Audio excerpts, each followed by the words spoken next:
scores while I'm like fertilizing an egg. Do you know what I'm saying? I'm a little suspicious on that. But when you're trying to conceive, it starts out all Nicholas Sparks making out in the rain. But it doesn't end up like that. After about 3 weeks, when nothing's happening, you've got a full bladder infection. You're in the shower, bent over with the shower cap on your head, screaming behind you, "Just finish!"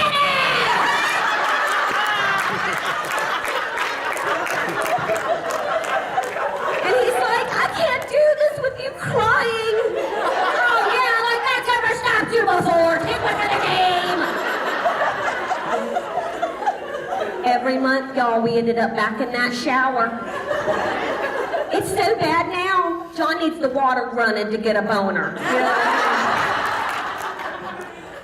But we were finally blessed, and we conceived a beautiful baby in the shower, and that's fine, and that's his story, and it'll be on YouTube, so he'll know all about it, and I still think that's beautiful.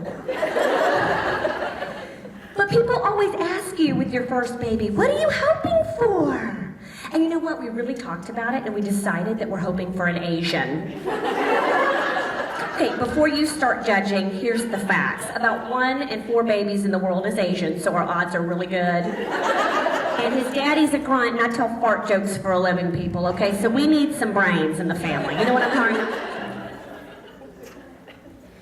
It's so weird. Like, okay, so we are having a boy. We're so excited, boy.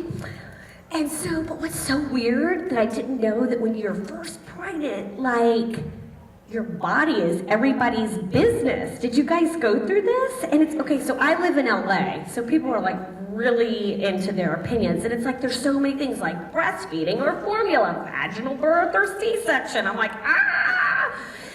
But I'm just shocked that complete strangers are more passionate about my nipples than my husband. And that part's bothering me, but what's really getting to me right now is the food police, okay? Because people in LA are crazy about the food they eat. Like, I don't know what it's like down here, but in LA it's like, no GMO, no gluten, vegan, paleo diet. Oh my God, just fucking shut up and eat a burger. You're gonna be fine, right? So I have one of these Tutti Frutti friends, which I love, and she stopped by the other morning, and I was enjoying a sensible breakfast of soy milk and fudge stripes. Because that's what the baby wanted. And she comes and she goes, "Oh my God, Molly, I'm sorry, is that soy milk you're drinking? Oh my God, do you even know about the hormones in that soy milk? And the fudge stripes, all that processed sugar. Oh my God, I just really feel morally obligated to tell you that your son is going to be born with bitch tits and cloven feet." I'm like, you know what? These are the same people who watched that horror show with that Snooki girl on it. Her baby came out perfectly healthy, and we all know what she puts in her mouth.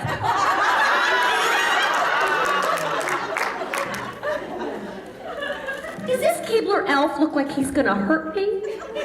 I've got fudge stripes. Who's pregnant? Who wants some fudge stripes right now? Right here. She's so embarrassed. Oh yeah. Pregnant, raise your hand. Give it up for bitch tits.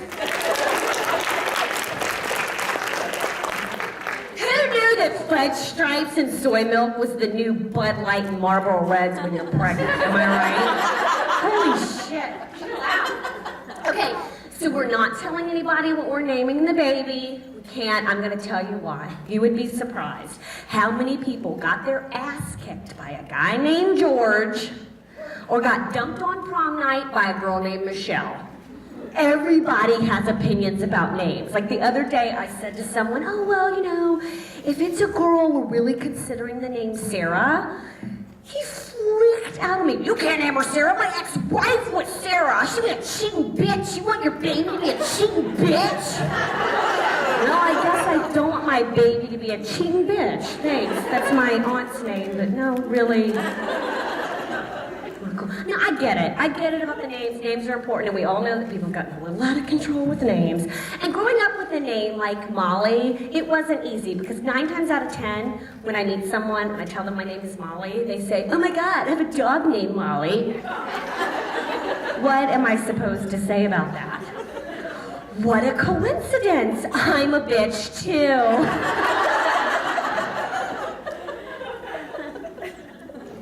New moms, experienced moms, I appreciate the advice you're giving me. It's awesome. Like, I love it. Keep it coming. But I gotta be honest with you, some of you guys are scaring me a little bit. And the pictures are over the top. Like, my girlfriend shared with me the other day that after she had her baby, her vagina now looks like it's a stroke victim. Didn't need to see that. But the body changes come when you turn 30 anyways, people. I gotta tell you, what is this? What the hell is this? I call it the bat wing.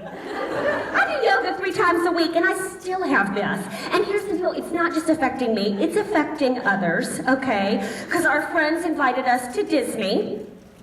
And my girlfriend works there, and so she's gone on like the rides 1,000 times. She's like, okay, when I tell you, I want us all to put our arms up in the air because there's a secret camera gonna take our picture. I'm like, oh my God, this is awesome. She's like, okay, 1, 2, 3, go. We're going about 100 miles per hour. And I turn, I look at her, I'm like, oh my God, that was awesome. And she wouldn't talk to me. She was all mad. I'm like, what's wrong? We get the picture developed. My damn bat wing had hit her in the face.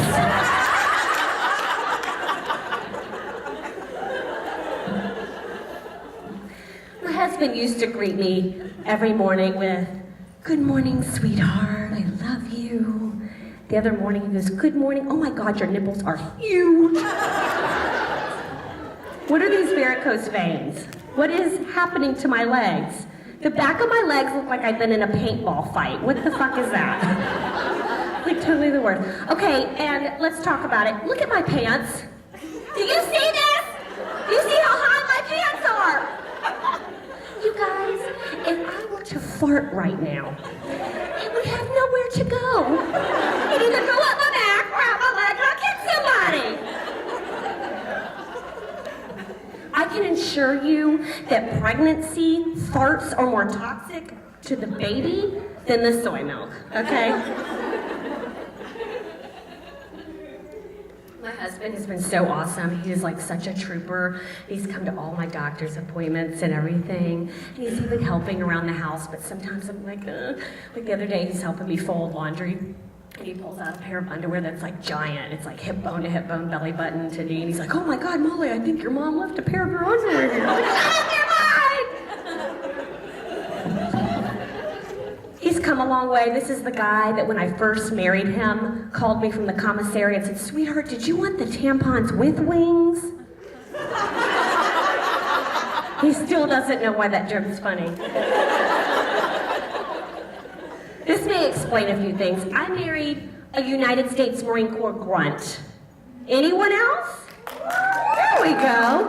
So for those of you who don't know, the grunts aren't known for being the smartest guys in the world. Let me give you some perspective.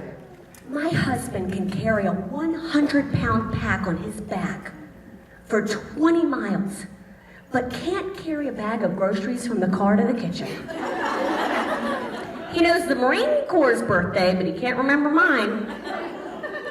He knows all the parts of an M16, but cannot find my clitoris.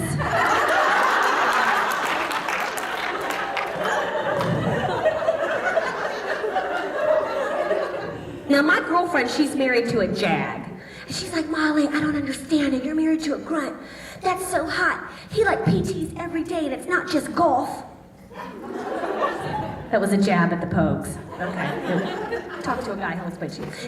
And I said, okay, you know what, I get it, you're right. But here's foreplay with a grunt. It's 2 nipple grabs, a French kiss, and a 20-minute round of, hey, Molly, quit hitting yourself. Quit hitting yourself.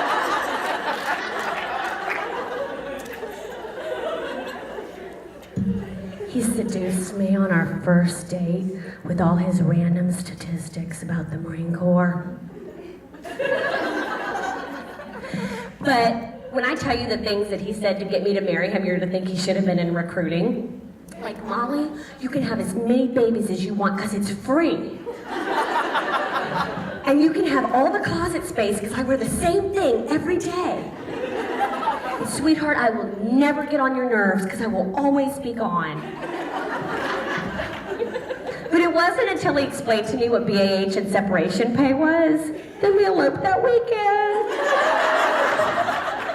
Was it just me, or when you guys got married, were you like, what is all this BAH SOP talk?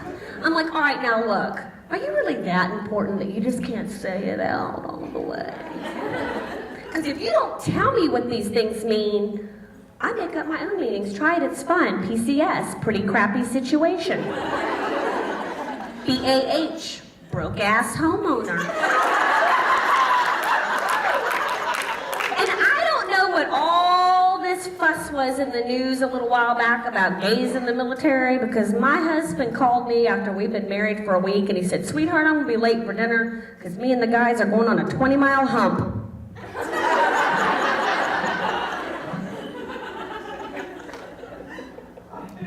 So we eloped and got married, and I didn't really know what to expect, so I went to talk to my grandmother to get some advice. She's this amazing lady that married my grandfather before World War II, and she was an Air Force wife and lived all over the world and had 7 kids, right? So I figured, okay, she's gonna totally know what to tell me. I said, Grandma, can you give me some advice about being a military wife? She said, yes, sweetheart. The advantage of PCSing every 3 years is it's another opportunity not to give your mother-in-law your new address.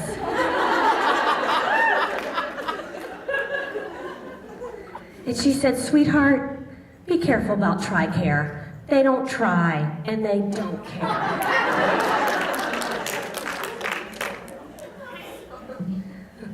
So here I was with everything I needed to know to be a proper military wife. And we did the Diddy move from hell, from Virginia to California. Anybody else do a shitty move? Yeah, and someone after the show always comes up and goes, why didn't you guys TMO? I'm like, well, maybe my cheap-ass husband didn't tell me we could TMO. But anyways, I had a lot of time to think going across country, like 35 miles per hour behind his U-Haul with 2 cats in the car the whole time.